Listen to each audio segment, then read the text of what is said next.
इसमें कि पशु पक्षी में पाए जाने वाली आशा को जीवाकार है ना, और मनुष्य में पाई जाने वाली क्रिया मात्र के प्रति दर्शन योग्य क्षमता संपन्न मन, वृत्ति, चित्त व बुद्धि को ज्ञानाकार का संज्ञा है। बोलिए सर। हाँ, तो इसमें मन, वृत्ति, चित्त व बुद्धि को ज्ञानाकार अगर कह रहे हैं, अनुभव मूलक विधि से व्यक्त होना ज्ञानाकार। हाँ, और इसमें आत्मा दृष्टा है, इसीलिए ये चार का ज्ञानाकार है। मतलब इसमें आत्मा को ही, आत्मा के अनुरूप ये सब काम करने लग जाते हैं, ज्ञानाकार हो गया। मतलब इसमें मेरा ये कहना था कि आत्मा को भी इसमें इंक्लूड इसीलिए नहीं किया क्योंकि आत्मा उसका दृष्टा बना रहता है, इस ज्ञान बना ही रहता है, इस ज्ञानाकार। हाँ। ठीक है, ये छोटा सा पॉइंट है एक्चुअली। आहार, निद्रा, भय और मैथुन, यह चार विषय हृदय तृप्ति का। तो यहाँ हृदय शब्द जो प्रयोग किया है 4-5 जगह, हृदय तृप्ति का मतलब है शरीर में जो है ना पुष्टि तत्व, रचना तत्व तो होता है ना, जिसको इसको कहते हैं प्रोटीन, हार्मोन कहलाता है। हार्मोन रचना तत्व, पुष्टि तत्व होता है शरीर, है ना। पुष्टि तत्व ज्यादा होने से यौन चिंतन होता है। उसकी तृप्ति के लिए जो कुछ भी करते हैं शरीर से ही माध्यम है, ठीक है ना। उसको लिखा है, उस बात को स्पष्ट किया है। अच्छा, तो हृदय तृप्ति जो है उस अर्थ में, हृदय जो है तृप्ति जो है ना शरीर संबंधित। अच्छा, जब कभी भी ये जो है ना भोग कामावेश आता है, हृदय की धड़कन बढ़ता है, ठीक है ना। इसीलिए वो तृप्ति बिंदु नहीं होते, स्वभाव में रहना चाहिए। स्वभाव में रहने के लिए यौन चिंतन आती। अच्छा, तो ठीक है, मतलब ये जो अपेक्षा है ये बेसिकली मन में आस्वादन अपेक्षा है, मगर क्योंकि ये प्रवृत्तियां हैं पूरा का पूरा क्योंकि शरीर से संबंधित है, तो इसीलिए हृदय तृप्ति नाम दी है।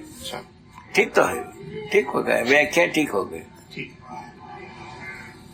बहुत साधारण बात है। देखो ना आगे, हाँ, इसमें लिखा है ना, उसमें आगे उसी का संबंध है वो। हाँ, मतलब पूरा वाक्य ऐसा है कि आहार, निद्रा, भय और मैथुन, यह चार विषय हृदय तृप्ति का संवेदनशीलता पूर्वक शब्द, स्पर्श, रूप, रस, गंधेंद्रियों द्वारा प्राप्त होने वाले आस्वादन में जो सुख भासता है वह मन का न्याय धर्माधर्म, सत्य सत्य निर्णय वृत्ति का, और न्याय धर्म सत्य साक्षात्कार चित्त का, सहस्तित्व रूपी सहस्तित्व बोध बुद्धि का, और सहस्तित्व में अनुभव आत्मा का स्वतः। क्या बात, क्या बाकी बचता है बोलिए। सब पूरा, एक वाक्य में सब पूरा हो गया, अथा से इति तक पूरा हो। ठीक है, पूरा समाया बाबा, है ना। कितना अच्छी वाक्य है, आप देख। एक्चुअली जब तक फल परिणाम ज्ञान अनुरूप तक नहीं होते ना, तब तक वो राउंड द विकेट वाला बात पूरा नहीं होता। कुल मिला करके हर एक वाक्य में उसके ब्यूटी को एंजॉय करने की बात। हाँ बाबा, मैं मतलब बीच में ही सोच रहा था। हम जब पहले एक लिखे थे, हाँ, हमारे यहाँ जो साहित्य लिखता है, जो लेखक है, वो लेखन से रोमांचित नहीं होता है, ऐसा लिखा था। बिल्कुल उल्टा है ये। हम स्वयं लिखा हो, हम स्वयं रोमांचित होते हैं। हाँ बाबा, अभी कई बार हो गए आपके सामने। हाँ, बिल्कुल बिल्कुल, है ना भाई, वो स्वाभाविक है। ये जब कभी उस ओर ध्यान देते हैं रोमांचकता होता है, परिपूर्णता के आधार, हाँ, प्रयोजन के आधार।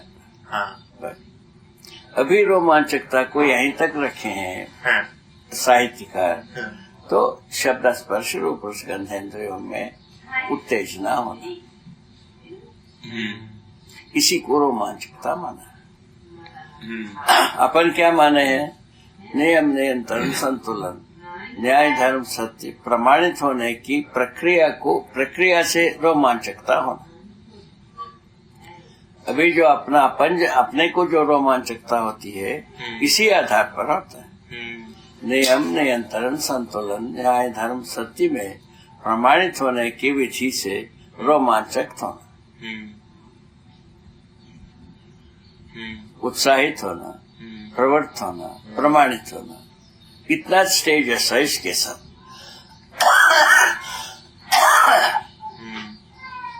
ठीक।